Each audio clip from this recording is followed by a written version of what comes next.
자, 이번에는 방영구법을 보도록 하겠습니다. 보통 식물 군집 조사에 많이 이용되는 게 이 방영구법인데요.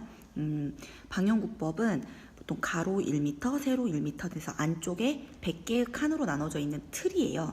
이 방영구라는 게. 그래서 이 방영구를 풀들이 자라고 있는 지역에 올려놓습니다.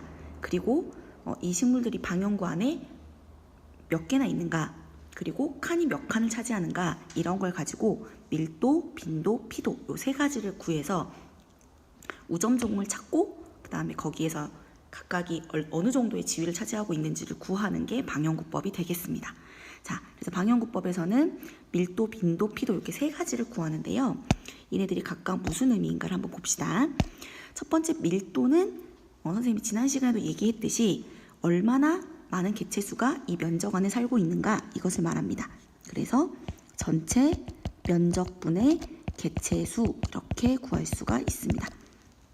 그래서 보통 여기 방영구가 가로 1m, 세로 1m인 경우가 많거든요.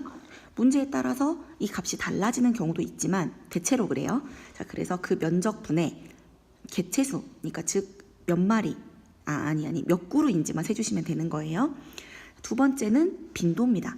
빈도는 얼마나 자주 등장하는가, 그래서 몇 칸인가, 이것을 보는 거거든요. 그래서 빈도를 구할 때는 전체 방영구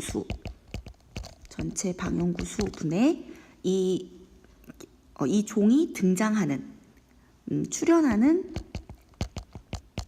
방영구 수를 가지고 구합니다. 그래서 보통 가로 세로 10칸씩에서 100칸이라고 했으니까 구하면 0.02, 0.06 이런 식으로 나오게 되겠죠? 네.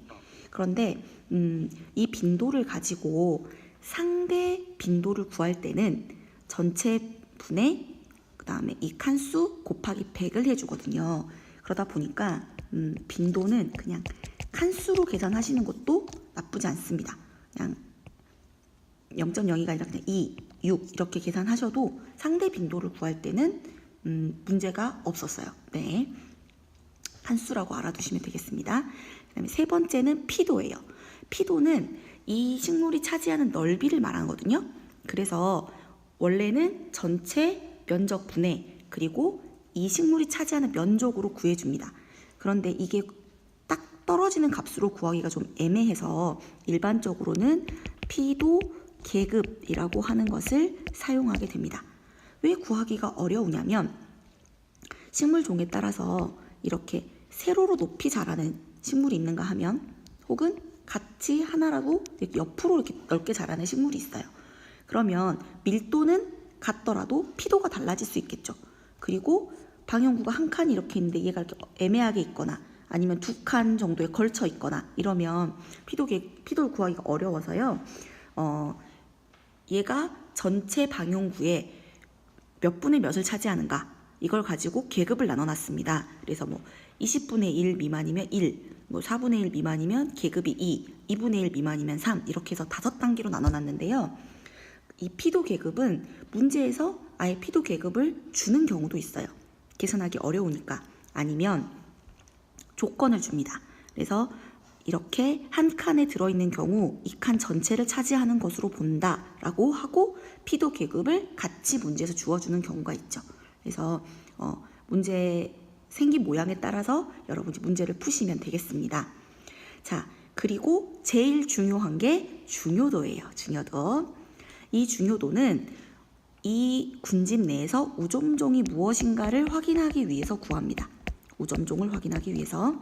그래서 중요도는 밀도, 빈도, 피도를 더해서 구하는데 이 값을 그대로 더하는 것이 아니라 상대값을 구해줘요. 그래서 상대 밀도와 상대 빈도와 그리고 상대 피도를 더해서 구하게 됩니다. 왜 상대값으로 더해주냐면 아까 말했다시피 빈도는 100분의 1로 나오니까 0.02, 0.06 이렇게 나온단 말입니다. 그런데 밀도의 경우에는 2, 6 이렇게 나오니까 이 값을 그냥 더해주면 빈도가 아무리 커도 밀도를 뒤집을 수가 없어요. 그래서 정확하게 이 식물 종이 차지하고 있는 지위를 구하기가 어렵기 때문에 상대값으로 구해주게 됩니다. 상대값이라는 거 잊지 마세요. 꼭. 자, 그러면 여기 위에 있는 이 그림을 가지고 실제로 이제 방형구를 한번 계산을 해보도록 하겠습니다. 이 군집에는 질경이와 민들레, 토끼풀 이렇게 세 종류가 있어요. 그래서 밀도는 개체수를 구해주면 됩니다. 가로 세로 1m라고 주어졌으니까 개체수를 구해보면 질경이는 2개, 민들레 하나, 둘, 셋, 넷, 다섯, 여섯, 일곱, 여덟, 아홉, 10개, 토끼풀은 하나, 둘, 셋, 넷, 다섯, 여섯, 일곱, 8개가 되겠습니다. 그래서 구해보면 밀도 이렇게 되겠죠. 됐습니까? 자, 빈도는 칸수를 세준다고 했어요. 그래서 민들레의 경우에는 2개가 한 칸, 3개가 한 칸 들어있잖아요. 밀도를 구할 때는 각각의 개수를 다 세주지만 빈도를 구할 때는 이 한 칸만 세주면 됩니다. 그래서 하나, 둘, 셋, 넷, 다섯, 여섯으로 구해주시면 되겠죠. 그래서 빈도를 구해보면 질경이는 0.02, 그다음에 민들레가 0.06, 토끼풀은 하나, 둘, 셋, 넷, 다섯, 여섯, 일곱, 여덟이니까 0.08 이렇게 구해지게 되겠습니다. 피도는 20분의 1 미만이면 20분의 1 미만이면 피도 계급이 1이에요. 그리고 4분의 1 미만이면 피도 계급이 2입니다. 그래서 100칸 중에 20분의 1이면 5칸인가요? 네, 5칸 미만이면 1, 그리고 4분의 1이니까 25칸 미만이면 계급이 2입니다. 그래서 질경이는 1, 민들레와 토끼풀은 피도 계급이 2가 되겠습니다.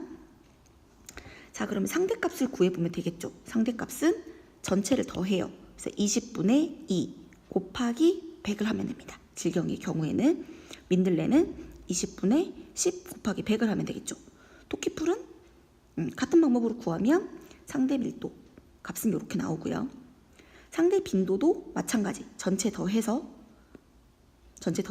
전체분의 더하면 0.2가 되나요? 아니구나. 0.16이 되겠네요. 16분의 2 곱하기 100 이렇게 구하시면 상대 빈도도 이렇게 구할 수가 있습니다. 상대 피도는 마찬가지. 전체 더해서 5분의 1, 5분의 2 그래서 100을 곱하니까 이렇게 나오는 거죠. 자, 중요도를 구할 때는 상대값만 더해준다고 했습니다. 그래서 질경이는 이걸 더해주고요. 민들레는 요걸 더해주겠죠. 그리고 토끼풀은 이 값을 이렇게 더해주게 됩니다. 그래서 결과값을 보면 이렇게 나와요. 자, 그러면 여기에서 이 군집에서의 우점종은 뭐가 되나요? 중요도가 제일 높은 토끼풀이 우점종이 되는 겁니다. 그래서 민들레에 비해서 밀도는 좀 떨어지지만 상대값을 구했을 때 토끼풀이 우점종이 된다는 거 알아두시면 되겠네요.